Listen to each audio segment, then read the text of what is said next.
कारण की आता मोठ्या गेल्या अनेक वर्षांपासून प्रभाग क्रमांक 7 मध्ये माजी नगरसेवक राहिले आहेत. त्यांनी मोठ्या प्रमाणात भ्रष्टाचार केलेला आहे आणि भ्रष्टाचार करून त्यांनी मोठी मालमत्ता त्यांची जमा केलेली आहे. त्यामुळे प्रभाग क्रमांक 7 मधील मोठे नागरिक त्रसले आहेत आणि त्यांना नवा कोणता तरी चेहरा पाहिजे आणि स्मार्ट प्रभाग कसा व्हावा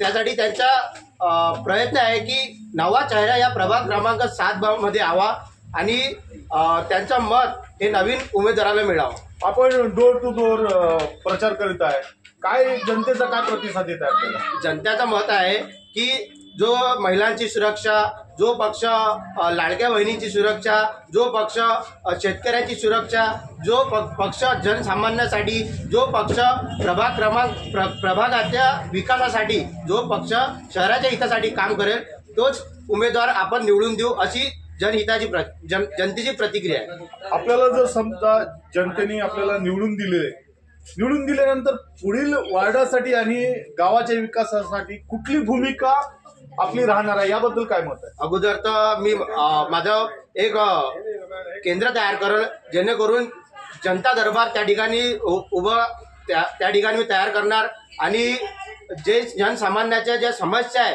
ते 2 मिनिटात 5 मिनिटात एका कॉलवर कशा सुटणार त्यावर अगदी कडेकोट लक्ष देणार. आणि त्यानंतर जे रस्ते आहे, नाले आहे, आपण पाहतो प्रभाग क्रमांक 7 मध्येच एक पेव्हिंग ब्लॉक मध्ये मोठा भ्रष्टाचार झाल्यामुळे ते निकृष्ट दर्जा असल्यामुळे ते तुटून पडून पडले.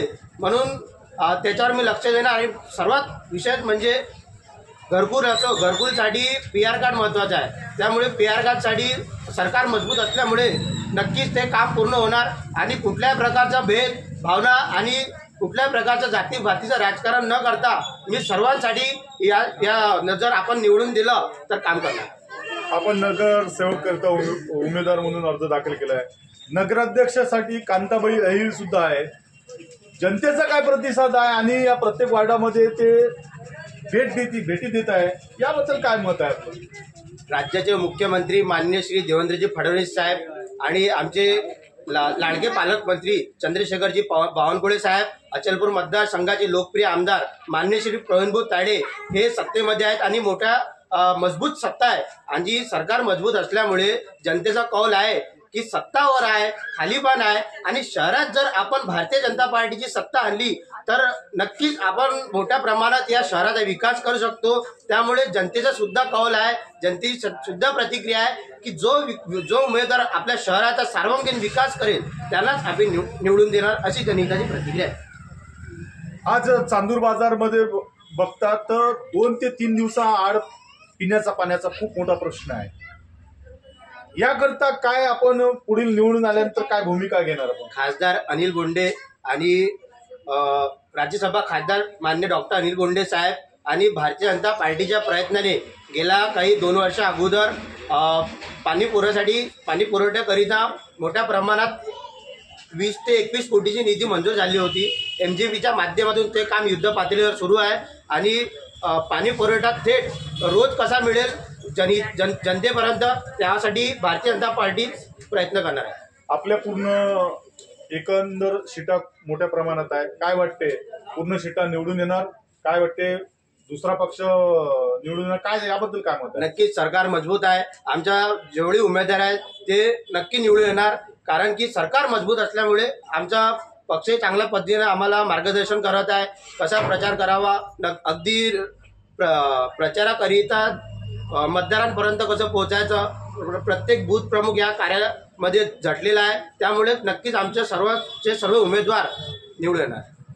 चांदूर बाजारमध्ये अनेक पक्षातर्फे तिकीट न मिळाल्याने काही कार्यकर्त्यांमध्ये नाराजी झालेली आहे. काही कार्यकर्त्यांनी भाजपमधून प्रहारमध्ये पक्षांतर केलेलं आहे. यामध्ये मनीषजी नागलेया हे भाजपचे ज्येष्ठ कार्यकर्ते होते आणि यांनी भाजप सोडून प्रहारमध्ये प्रवेश केलेला आहे. याचा कुठे काही फटका होणार का आणि याचा फायदा कोणाला होणार याबद्दल काय मत आहे आपलं? त्याचा तर फटका भारतीय जनता पार्टीला बसतच नाही.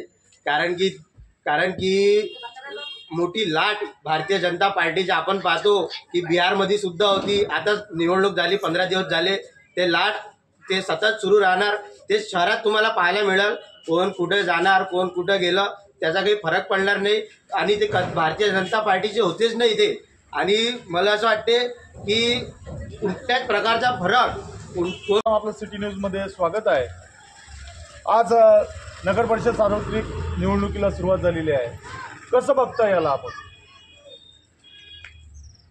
कसं आहे का, या वेळेला आम्हाला हक्काचा एक नगरसेवक आणि हक्काचा एक नगराध्यक्ष पाहिजे सर्वप्रथम. कारण का आमच्या ज्या मागण्या आहेत ह्या आतापर्यंत तरी पूर्ण नाही झाल्या. जसं ते जे सांगतात व्यायामशाळा देऊ, स्वच्छता राखू, नाल्या काढू, आतापर्यंत तरी ह्या गोष्टी तरी पुऱ्या झालेल्या नाही आहेत. सर्वप्रथम त्यांना मी एक हापशीचा एक उत्सव दिला होता, विषय होता हापशीचा वॉटर सप्लायचा. त्याची दुरुस्ती आतापर्यंत गेलेल्या काही काळापासून, काही वर्षापासून झालेली नाही आहे. आणि देशातला समस्या म्हणजे सर्वप्रथम ह्या प्रभाग क्रमांक 7मध्ये सगळ्यात मोठी समस्या म्हणजे कचऱ्याची विल्हेवाट होत नाही आहे, गाडी येत नाही आहे आणि कोणताच नगरसेवक इथं पुढाकार घेत नाही. काय वाटते आपल्याला आता या भाजप, शिवसेना, प्रहार यामध्ये काय वाटते आपल्याला? कोणाचा विजयाचा गुलाल उडणार? याबद्दल तर मी थोडं कमीच बोलन, पण म्हणू इच्छितो सर्व नागरिकांची आणि नवयुवकांची जी इच्छा आहे ते सगळी, तर मला तर असं वाटते बा का BJPचा गुलाल राहणार आहे. यामध्ये नगराध्यक्षकरता कांताबाई या सुद्धा यांनी सुद्धा उमेदवारी दाखल केलेली आहे. डोर टू डोर प्रचार करत आहे. लोकांचा प्रतिसाद मोठ्या प्रमाणात आढळत आहे. यामध्ये काय वाटते आपल्याला? त्यांनी निवडून आल्यानंतर कुठले कामं या चांदूर बाजार नगर परिषदमध्ये करायला हवे? काय वाटते आपल्याला? याबद्दल काय मत आहे? माझं त्यांना तर एकच मत आहे का सर्वप्रथम ते आल्याच्या नंतर लहान मुलीपासून तर मोठ्या मुलीपर्यंत त्याची सुरक्षा तर वाढवायची. आणि मी तर म्हणतो हर वार्डात एक CCTV कॅमेरा असायला पाहिजे. कारण का मुलगी हे सुरक्षित आहे नाही. आमच्या ज्या आया बहिणी आहेत त्या म्हणजे आम्हाला असं वाटते तर शाळेत गेल्या का काय होणार याची आम्हाला धाकभीती असते. त्यांनी सर्वात प्रथम तर ह्या मुद्दा घ्यायला पाहिजे का हर वार्डात, हर गल्लीवर एक CCTV कॅमेरा असायला पाहिजे नगर परिषदेचा. कारण का त्यांनी पोलीस प्रशासनाला थोडीशी मदत मिळेल असं माझं त्यांच्यासोबत मत आहे. आणि सर्वप्रथम त्यांनी ह्या कचऱ्याच्या विल्हेवाटीवर थोडासा विचार करायला पाहिजे. आज प्रभाग क्रमांक 7मध्ये आपण या ठिकाणी आलो होतो आणि या ठिकाणी जनसामान्याची प्रतिक्रिया आपण जाणून घेतली आहे. या ठिकाणी मोठ्या प्रमाणात कचऱ्याची विल्हेवाट ही होत नसल्याने नागरिक त्रस्त आहे. या ठिकाणी मुली अद्यापही सुरक्षित नाही आहे. सुरक्षित राहावे याकरता CCTV कॅमेऱ्याची भूमिका या ठिकाणी जनसामान्यांनी व्यक्त केलेली आहे. या सर्व मागण्याकरता असा खमकेल उमेदवार आपल्याला निवडून द्यायचा आहे जो जनसामान्याचं काम करेल, जनसामान्याची परिस्थिती जाणून घेणे. ही एका जनसामान्याची प्रतिक्रिया आपण जाणून घेतली आहे. कॅमेरामॅन अभिसह सुयोग उर्ले, सिटी न्यूज, चांदूर बाजार.